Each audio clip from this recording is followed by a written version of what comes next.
Балканот е под аларм за силно невреме. По жолтата фаза студен бран со облаци, дожд и силен ветер доаѓа од север. Во текот на денешниот ден се очекува да ја зафати Србија, предупреди тамошната метеоролошка служба. Прво западот и југот во текот на ноќта и во саботата изутрина на северот и на истокот, со врнежи од 30 до 50 милиметри.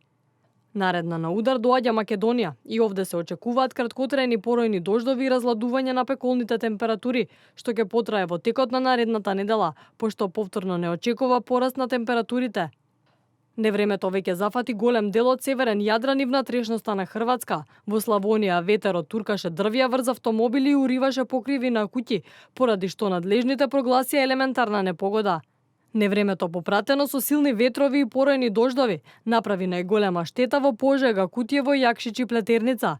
Урнатите дрвја ги блокираа патиштата, при што беа затворени, а без електрична енергија останаа делови од градот Пожега. На теренот цела ноќ патролираа пожарникарски возила и брза помош. Надлежните служби и денес продолжија да работат на предизвиканата штета.